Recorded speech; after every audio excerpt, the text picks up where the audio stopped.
Magandang araw mga kabaps! Muli kaming nagbabalik upang bigyan kayo ng bagong kaalaman tungkol sa mga produktong agrikultural at pangisdaan at ang kahalagahan ng mga pamantayan patungkol dito.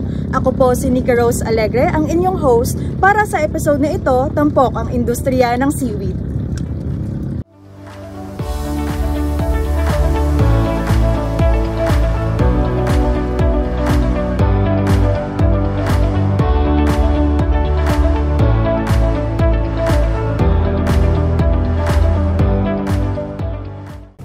Nandito tayo ngayon sa Kasanyagan Nursery Seaweed Enterprise at aalamin natin kung ano nga ba ang tamang pamamaraan sa produksyon at pagpapalaki ng seaweed. Makakasama natin ngayon si Ma'am Sheng Kalugdan para ibahagi sa atin ang mga kaalaman tungkol sa seaweed. Magandang araw po, Ma'am Sheng. Magandang araw, Ma'am Nikki. Ako po nga pala si Sherin Omar Kalugdan, presidente po ng Kasanyagan Nursery Seaweed Enterprise at welcome po sa aming farm. So, yung lawak po at ang ganda po ng inyong farm, Ma'am Sheng, ilang taon na po kayong nag-aalaga ng seaweed? Actually, ang farm po natin since 1986 pa po, hanggang sa kasalukuyan. Ang tagal na rin po pala, Ma'am Sheng. So, may open or closed season po ba tayo pagdating sa seaweed or all year round po yung production natin dito sa farm? Dito po sa area natin, actually lahat po naman ng area merong may mga season na pwede, may season na hindi. Pero dito po sa area natin, kaya po natin ito napili kasi isa po ito na pwede tayong magtanim sa loob ng 12 buwan. Okay. So, saan po kadalasang binibenta ang mga napoproduce na seaweed dito sa inyong farm? Marami po kasi tayong traders dito sa Zamboanga base, Cebu base, marami pong nag-order sa atin. Pero tayo po, exclusive, sa loob po ng 6 to 8 months, exclusive po tayo sa Agromar Enterprise nagbebenta ng ating produkto. So, magkano po yung nabebenta po ninyo sa merkado? As of now, ang presyo po nila is 45 peso per kilo, sa dry na po yun. So, bilang established seaweed association po, Ma'am Sheng, ano-ano mga oportunidad pa po ang nakikita ninyo na meron sa seaweed? Marami po kasi, ang seaweeds po kasi ngayon is marami na tayong ginawang produkto na pwede nang gawing seaweed chips, pwede nang gawing nori, marami pong klase. Kaya po dito po sa amin, kahit gaano po siguro kadami ang ma-produce na seaweeds ng Zamboanga Peninsula, Tawi-Tawi and Sulu, kulang pa rin po. Marami pa rin pong kailangan dahil ginagamit po ito minsan, ginagawang mga Colgate, ginagawang pandikit, ginagawang food paste, ganun po ang gamit ng mga seaweeds. So, matanong ko lang, Ma'am Sheng, ano-anong mga species po ang pinapalaki ninyo sa inyong farm? Katulad po nito, may kulay green po tayo and may kulay brown. Actually po, ang tawag po talaga dito sa amin in general is cotonay. Pero po, ang ating mga variety na mayroon tayo dito, tulad nito, this is brown marlin at saka ito po yung tinatry namin mag-produce ng marami, ang green marlin. Pero dito sa ating farm, marami pa tayong ibang variety maliban dito. Tulad ng latest, putan, semi-green, na lahat naman yun sila ang tawag sa kanila is cotonay.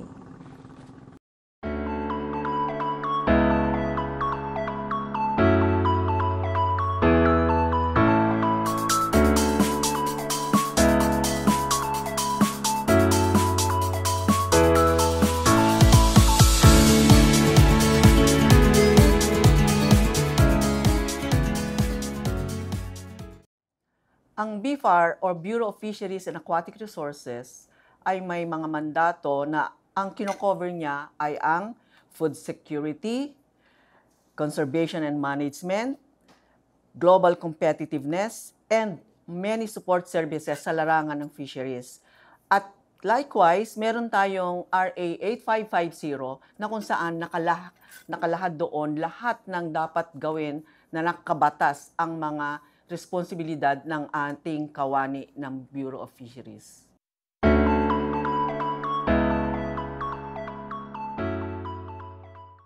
Marami tayong seaweeds sa Pilipinas. Meron tayong mahigit 1,065 species ang identified sa ngayon.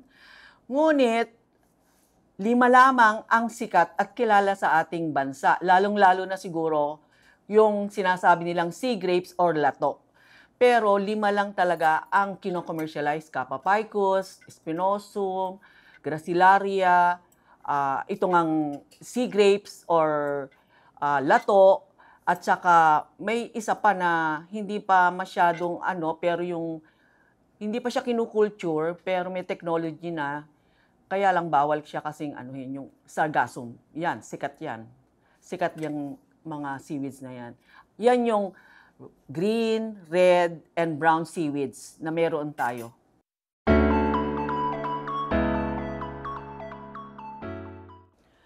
Pagdating sa regulasyon, ang talagang pinaka-programa ng BFAR ay paano mag-produce ng malaking volume dahil may malaki tayong pangangailangan sa lokal at sa labas ng bansa. Maraming nangangailangan para sa application nito, hindi lamang sa pagkain, kundi sa fertilizer, sa pharmaceutical, beauty products, and many more.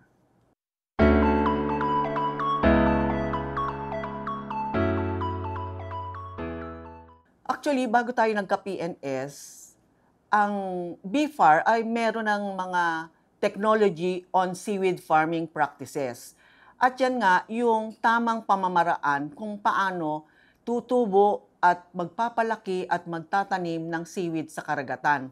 Meron kami talagang regulasyon dyan na, for example, criteria kung saan dapat magtanim, saan yung farm itatayo for seaweed farming, ano ang mga water parameters, ano ang mga dapat na gamit o farm implements na gagamitin na makakabuti sa karagatan.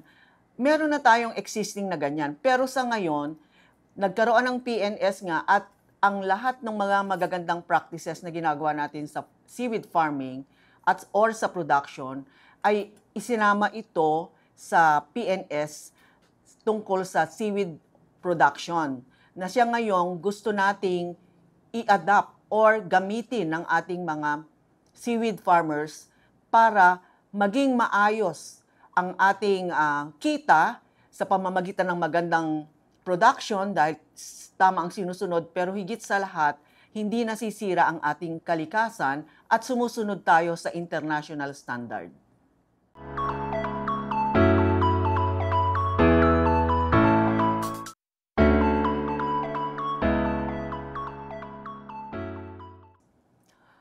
Ang Pilipinas ay sagana sa karagatan, sa coastal shores na ang daming nakatirang mga fishermen, fisher folks, mga mangingisda, pero sila rin ay naging mga seaweed farmer. So, sa ngayon, ang palaging naaalala namin na available ng seaweed farmers na meron kaming data ay nasa 1.2 million ang mga seaweed farmers na nagtatanim.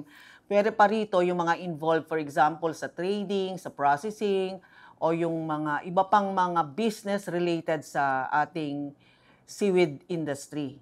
So sa ngayon, yung registration na sinasabi mo, meron kaming AquaR pero hindi naka-specify doon yung ano ang klaseng farmer, sino siya, kung siya ba ay nag-aalaga ng tilapia, kung siya ba ay nagtatanim ng seaweed.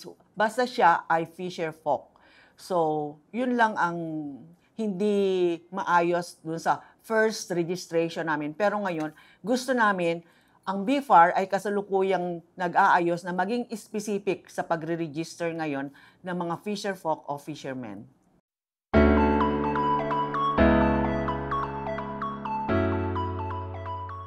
So, ang BFAR sa ngayon ay may programa under the Enhanced Philippine Seaweed Development Program. So, diyan ngayon nakapaloob ang lahat ng klaseng tulong na pwede nating ibigay na makakatulong sa pag-increase ng production, kabuhayan sa ating seaweed farmer. Katulad halimbawa ng mga gamit, panali, binhi or seedlings ng seaweed farmer na magtatanim. Binibigyan sila for 1/4 hectare, merong 1/8 hectare. So, merong bangkang kasama yan. Meron niyang kasamang, tawag dito, yung lahat halos ibibigay sa 1/4 hectare pang isang pamilya. So, yun yung mga ibinibigay natin, lahat halos ng gamit sa pagtatanim ng seaweed sa 1/4 hectare ay binibigay sa isang pamilya. At bukod doon, tinitrain sila, binibigyan sila ng kaalaman kung paano ang tamang pagtatanim ng seaweeds. Tinuturuan sila ng ating mga region, meron tayong training division, kung saan nagkakandak ng training, tapos ina-advisean sila kung ano yung tamang lugar o site selection para masiguro na yung kanilang itatanim ay lalago at kikita.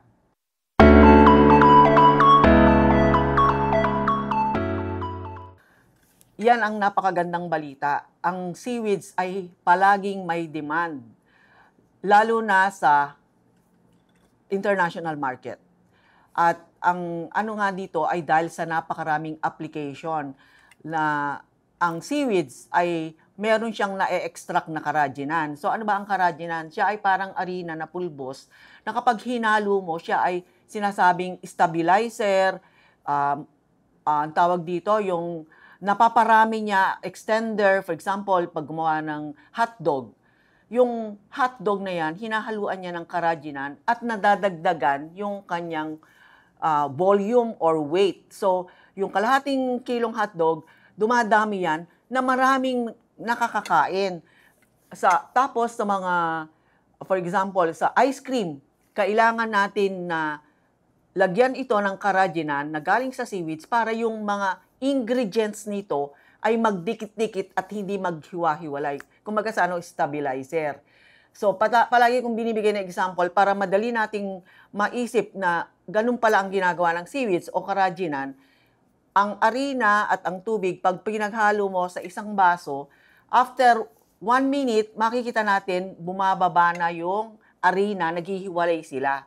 Pero pag nilagyan mo yan ng carrageenan, hinalo mo siya, hindi na maghihiwalay, stabilize na yung carrageenan, tubig, at yung arena.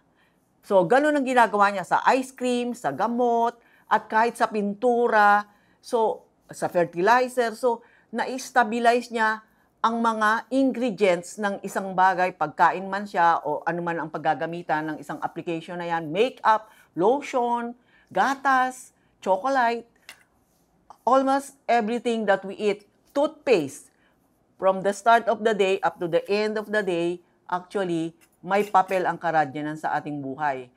Iinom tayo ng gatas sa umaga, sa gabi magtututbrush tayo, meron niyang seaweeds. Kaya makikita natin na ganong kalaki ang demand for international and as well as local.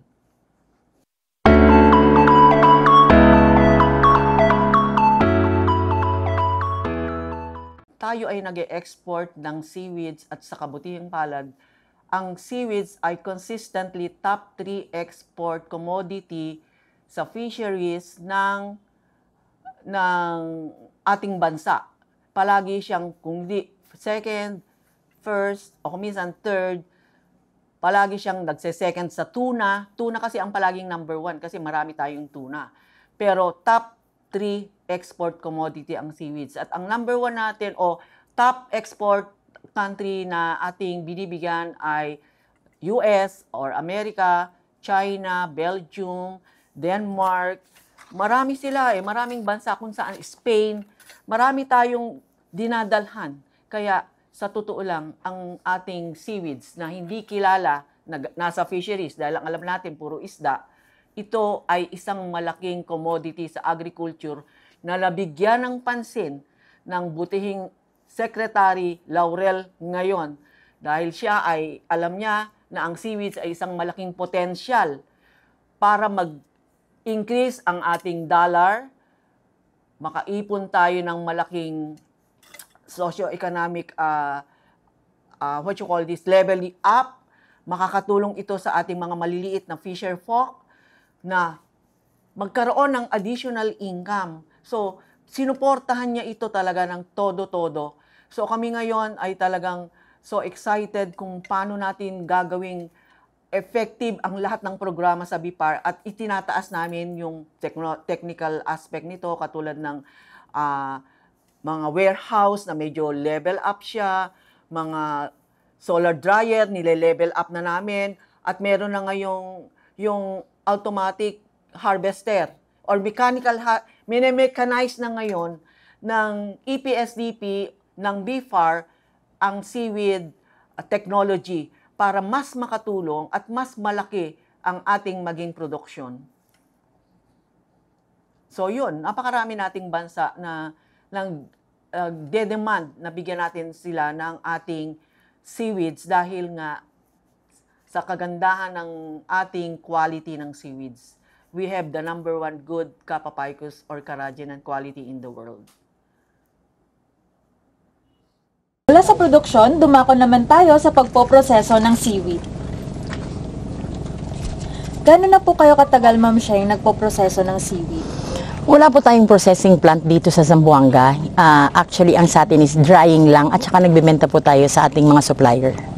So, pagdating po ng mga seaweed dito, sabi po ninyo, dinadry ninyo, ano po yung mga other steps pa po? Actually, meron din yun, isahin ko na lahat yung moisture content. Pag nagde-deliver po kasi tayo ng seaweeds, kailangan at least ang hiningi po talaga ng supplier. Depende naman po sa demand ng supplier. Pero sa ngayon po, which is ang kailangan nila is 45 mc. So, bibila rin po natin siya ng 4 to 5 days hanggang maging 45 mc. After that, lilinisin po natin bago po natin i-deliver na siya para maging pera na po siya. May grading and classification po ba kayong ginagawa sa ating dried seaweeds? Yun na po yung grading niya talaga. Depende sa supplier what they need, ano po yung demand nila. Kasi minsan po, umaabot po sa punto na kailangan nilang 48 mc. Pero ngayon po, 45 mc po lahat ng kanilang order.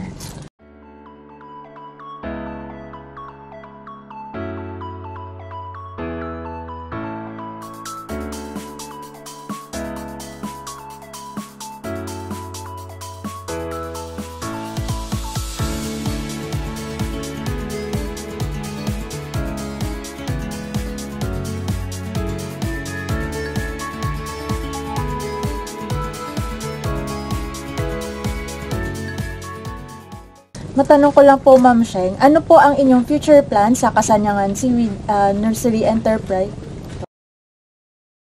Kung future plans po, madami po para sa ating mga farmers. Unang-una po, ang 15 ay merong 300 members po, families. Ang aming worries lang, kasi ngayon, we cannot accommodate everybody na magkaroon po sila ng seaweed bed lahat. Ang ibig ko pong sabihin, yung seaweed bed na tinatawag namin ay yung alul.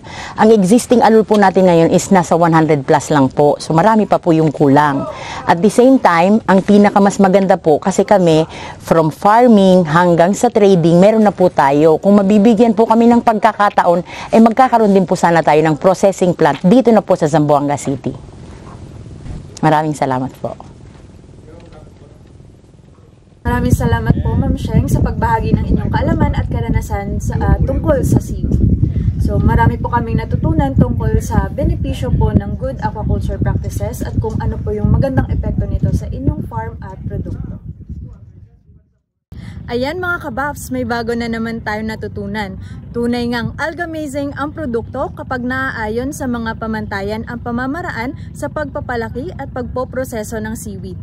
Naway marami kayong napulot na kaalaman sa ating episode at magsilbi itong inspirasyon para subukan ang pag-aalaga ng seaweed. Tandaan na ang mga pamantayan o standards ay maaari nating gamitin upang itaas ang kalidad at siguruhing ligtas ang mga produktong agrikultural at pangisdaan.